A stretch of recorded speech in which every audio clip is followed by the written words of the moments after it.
If you're lying, you must be half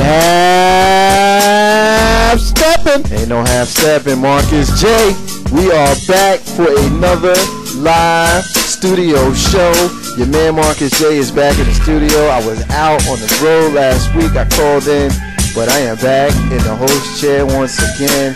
Thank you so much for listening to us on globalscaleradio.net. We are indeed the highest rated show on globalscaleradio.net. To get in on the discussion tonight, hit us up at the normal phone number of 804-447-0601. If you are listening to us, you're probably listening to us on globalscaleradio.net. You're listening to us on your Winamp, Global Scale Broadcasting. Thank you so much for your support. Hit us up on the Facebook page. Ain't no half stepping with Marcus J. Like us. Hit us up on any comments that you may have. You want to be down on the show, join us. See us on Twitter. Big Rube, what's our Twitter handle, brother? At NOSTEPPIN. Ain't no half stepping with Marcus J. Thank you so much once again. I am so glad to be back in the chair, Big Rube. I appreciate you holding me down last week, as you do every single time I have to step away from the chair. I never have to worry about the inmates running the asylum, because the head inmate is definitely holding me down. So I appreciate you doing that, man. How was your weekend, Big Road? You know, it was alright. You know, did a little this, little that. Did a little testing. It was more work than anything else. Really? 16 hours of testing, man. 16 hours of testing? 16 hours of testing. What are you testing for? Well, I really don't want to get into that on the air. Well, I mean, you brought it up. I had thoughts. I had some serious thoughts when he said that. I don't want to go there. Colin, he brought it up. I know he did. He don't want to talk about it. What's wrong with him? I'll find out later in the week if I pass. But, you know, it's one of those things that, pass. After you go through a grueling activity like that, you really don't want to talk about it. All right, well. I mean, the bend and point test is normally like 2 seconds. I don't understand 16 hours, but maybe I'm going to leave it at that. I'm going to leave it at that. Well, I'm just glad to see you here. I'm just glad that you was able to hold me down. 16 hours of testing. Other than that, you do anything cool over the weekend, man? Absolutely not. Nothing? I mean, I watched that game they called a game on Saturday, but we'll get into that a little later. Yeah. We'll talk about that.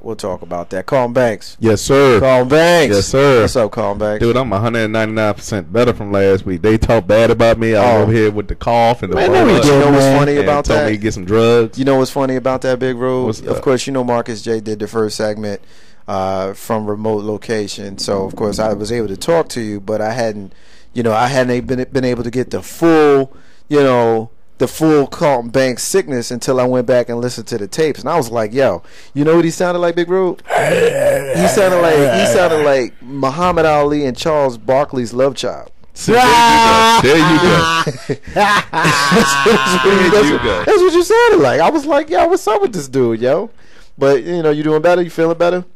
I'm 110%, 195, whatever. I'm just better, bro. That's what's up. They gave me some good drugs. I love good drugs. Did you have a good weekend? Yeah, a pretty decent weekend. Yeah, well, good, man. I'm glad. I was a bachelor for most of it. Oh, really? Wife was away, kid was away. Whoa! Happy what I did. Baby Banks and Mrs. Banks bounced. Yep, they were gone. And you ain't do nothing. I ain't do a damn thing. Man, really? I mean, I literally. I'm saying. I did some laundry. Really? That's. Yo, I'm he embarrassed. might be the most boringest dude in the history of boringest dudes, yo. I mean, he could have picked up the phone. He had the house to himself, and all he did was laundry. I already thought of like 6 things we could have did with his empty house. Yeah, and Risky Business, Weird Science. I mean, all of these '80s movies. I hadn't even talked about that. Oh man, that's more. Yeah, all that stuff's coming to mind right now. So, Colin Banks, you want to tell us about the special guest we got in the room? We got Little Banks over here. We got Mama J. They over there playing with the DS and the iPad. They over there just quiet as a mouse right now. Yeah, they in the studio. Mama J, you want to step to the mic and say hey? We want to go over there and tell the listeners peace. Hi. What's going on, baby girl? How you doing? How you doing today? You doing all right? Yes, Daddy. All right. What's up, baby Banks?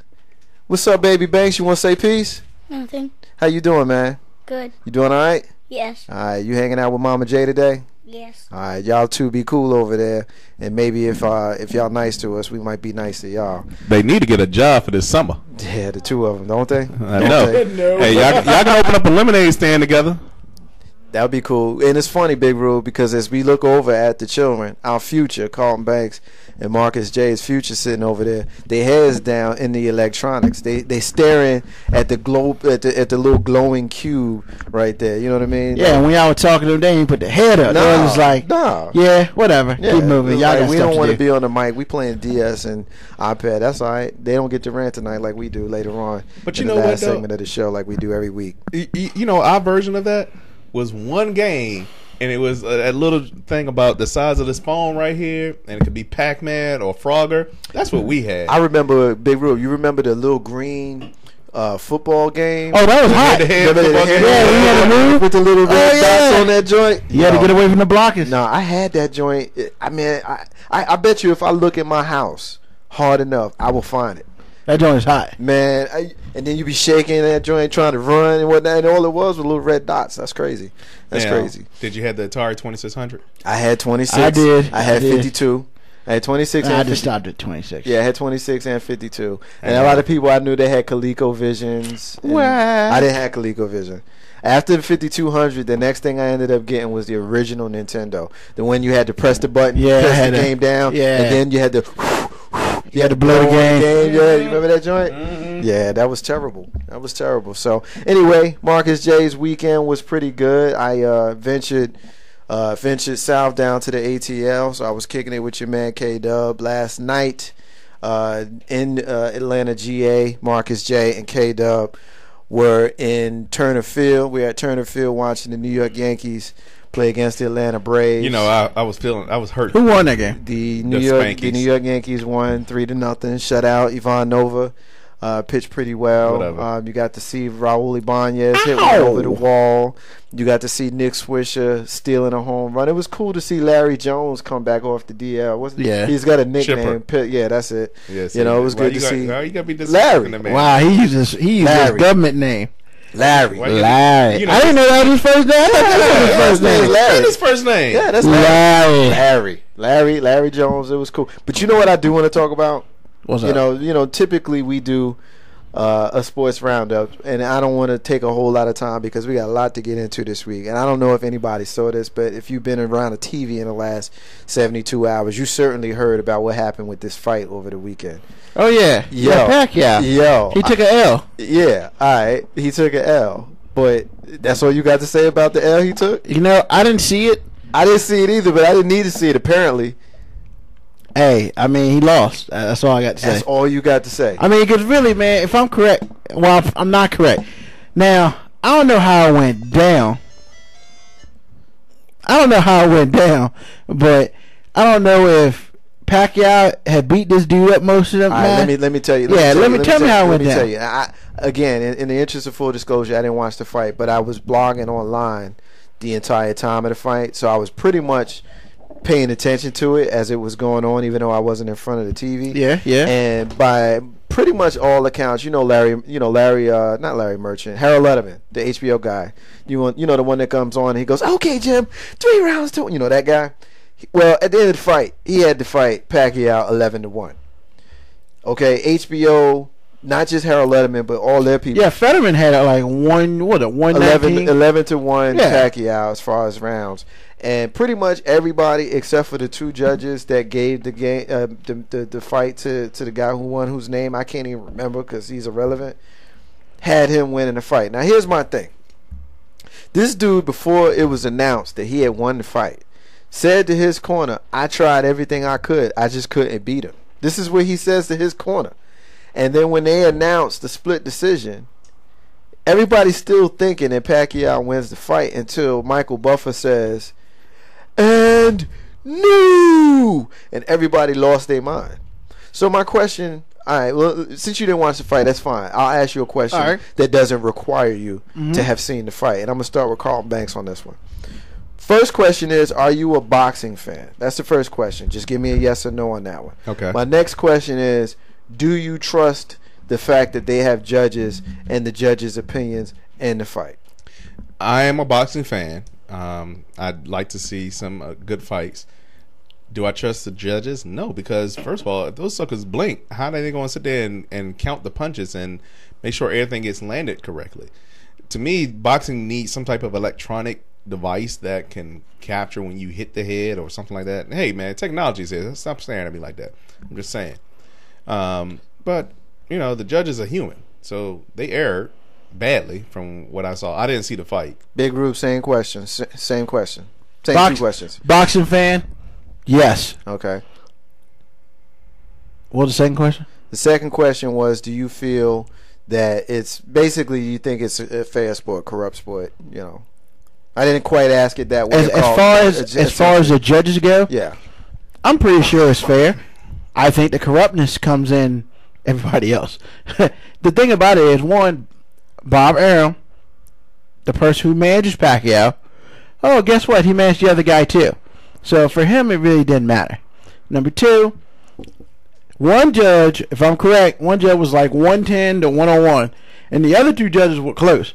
So my question is, well, no, I mean, as far as they were like, the scores were identical. The only difference on that one guy that gave the match to was Pacquiao. It was 115 and 113 on all three cards. So question is, who's watching the fight? Well, here's the thing, though. Again, I mean, I almost feel somewhat hypocritical after not having seen the fight, but I do feel that having an opinion on it is fair because of the analysis that I've seen since the fight and the fact that I was blogging during the fight. So I was up, you know, I was abreast of what was going on in real time, even though I wasn't watching it. And every single person who saw this fight, Big Rube, had Pacquiao winning, not just winning, but winning convincingly. Now, I was with K-Dub that night, later on that night. We were separated during the fight, but I saw actually later on the next day. He saw the fight. Yeah. He was in a room full of people. And he told me, and we can ask him when we talk to him later about this. Yeah. He was like, yo, we was in the room bugging out. He said he had at least one person in the room who don't know boxing. This is what he told me. At least one person in the room who don't know boxing who knew an ass whipping when she saw it. And she knew that the person who won was the one that got their ass whooped. Last time I saw something like this, Banks may know, about 15 years ago. It was at his crib. We watched De La Hoya and Trinidad. Yes, wow. Yeah. And Trinidad's face had one eye open and one eye closed. Yeah. And De La Hoya didn't look like nobody touched him all night.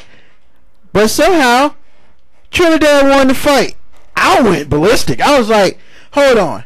You telling me that the dude who can't see hardly beat the dude who can see? Let me not even do that. Let me just put it to you like this. Well, I'm just bring up also. When you look at the stats for this fight, Pacquiao not only outpunched him, but he outpunched him by numbers and he outpunched him by percentages. So for those people who don't feel like the eye test was important, you got stats that kind of speaks to Carlton Banks' earlier point. You got stats that shows you that Pacquiao won this fight. Now, here's my thing. I think that boxing is a corrupt sport. I think it's always been a corrupt sport. I think boxing gets us all excited about personalities, and we go out and we spend $60 for a pay-per-view, and every single time we are disappointed. I mean, think about it. How many times have you watched a prize fight, like a boxing match, and you came away from it, you was like, word, I got my money's worth. You better off watching WWE or TNA when you know it's staged with regards to the outcome. But at least you go in knowing that. You know what I mean? With boxing, you go in expecting that you're going to see a fair shoot, and then at the end of it, the dude that won 11 rounds actually loses the fight. Well, here's my thing. There are three things come into play. One, did anybody get knocked down? One. And two, how many power punches were landed? And three, did Pacquiao try to win the fight, or did he just simply dance around for 12 rounds? There is my questions to it, and one day if I see it, I'll be able to answer that. But right now, those are the questions that I have. All right, fair enough. I mean, I think you should probably go back and look at the stats, and I think it would be, you know, I think your opinion would be a little bit different had you done that. But that's fine, fair enough. We're gonna move on from this. I'm gonna give K-Dub an opportunity to have his opinion when we come on in the next segment. But I do have a serious thing that I want to get into in the next segment when K-Dub comes through, because he and I had a debate over the weekend, and we really need to get your opinion on it. Ain't no half step, and Marcus J. Be back in a minute.